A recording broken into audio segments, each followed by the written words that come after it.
भारत की नालंदा और तक्षशिला यूनिवर्सिटीज के बारे में आपने खूब सुना होगा, भरपूर सुना होगा। लेकिन आज के इस वीडियो में हम झालावाड़ में स्थित दलहनपुर की उस यूनिवर्सिटी के बारे में बताने जा रहे हैं जहां की तंत्र विद्या बहुत ही प्रसिद्ध थी। यानी कि जैसे साइंस की यूनिवर्सिटीज से साइंटिस्ट निकलते हैं, वैसे ही दलहनपुर की इस यूनिवर्सिटी से तांत्रिक निकला करते थे। है ना कमाल की बात। ऐसे में आज के इस वीडियो में इसी कमाल की जगह के बारे में हम आपको बताने जा रहे हैं। लेकिन उससे पहले अगर आप इस चैनल पर नए हैं तो इस चैनल को सब्सक्राइब कर दीजिए, साथ ही बेल आइकन को भी दबा दीजिए। आज हम आपको राजस्थान के सबसे ज्यादा बारिश वाले जिले झालावाड़ में लेकर चल रहे हैं, जहां पर मौजूद है तांत्रिकों की यूनिवर्सिटी दलहनपुर, जिसे हम मिनी खजुराहो भी कह सकते हैं। दलहनपुर झालावाड़ जिला मुख्यालय से लगभग 55 किलोमीटर दूर स्थित है। दलहनपुर छापी नदी के किनारे बसा हुआ है। साथ ही यहाँ पर बहुत ही विशाल छापी बांध भी बनाया गया है, जिसकी खूबसूरती भी लोगों को यहाँ पर खींच लाती है। कहा जाता है कि दलहनपुर को देला शाह नामक व्यक्ति ने 700 साल पहले बसाया था। ऐसे में अब हम दलहनपुर के अंदर प्रवेश कर रहे हैं। वैसे तो दलहनपुर 2 किलोमीटर के क्षेत्र में फैला हुआ है। साथ ही यहाँ पर तंत्र विद्या के लिए 100 से ज्यादा कमरे भी बने हुए हैं, लेकिन मुख्य जगह एक बिल्डिंग के अंदर है जो कि एक किले की तरह बनी हुई है। उसमें हम बाद में चलेंगे, पहले इसके बाहर ही बनी हुई खूबसूरत चीजों को देख लेते हैं। दलहनपुर की शुरुआत में ही महादेव का खूबसूरत मंदिर बना हुआ है, जिसके सामने से ही छापी नदी बहती है, जिसके कारण मंदिर और नदी का दृश्य बहुत ही भव्य नजर आता है। मंदिर से आगे बढ़ने के बाद काफी सारे मंडप नजर आते हैं, जिनके बारे में कहा जाता है कि पहले यहाँ पर सप्त मंडप थे, लेकिन वर्तमान में सिर्फ 2 ही मौजूद है। इन मंडपों के स्तंभों पर खजुराहो की तरह बहुत ही बारीकी से कारीगरी करते हुए मूर्तियां बनाई गई है, जिससे ये मंडप बहुत ही खूबसूरत नजर आते हैं। ऐसे में आइए आपको बहुत नजदीक से इन मंडपों की खूबसूरती दिखाते हैं।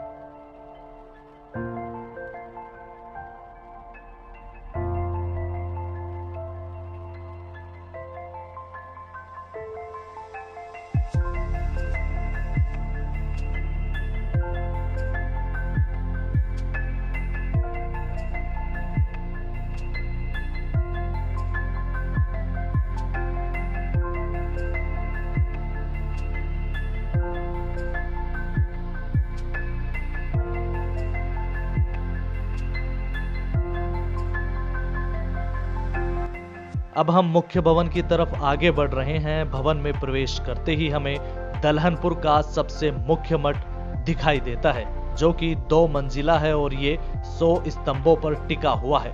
ये मठ लाल बलुए पत्थर से बनाया गया है। इस विशाल मठ के बीच में एक चौक है, जिसका एक छोटा सा प्रवेश द्वार भी बनाया गया है, लेकिन इस प्रवेश द्वार को अभी बंद कर रखा है। इस विशाल मठ के अंदर बहुत सारे कक्ष बनाए गए हैं, जिनमें तांत्रिक साधना किया करते थे। इन कक्षों के द्वार पर गणेश की मूर्तियां अंकित है।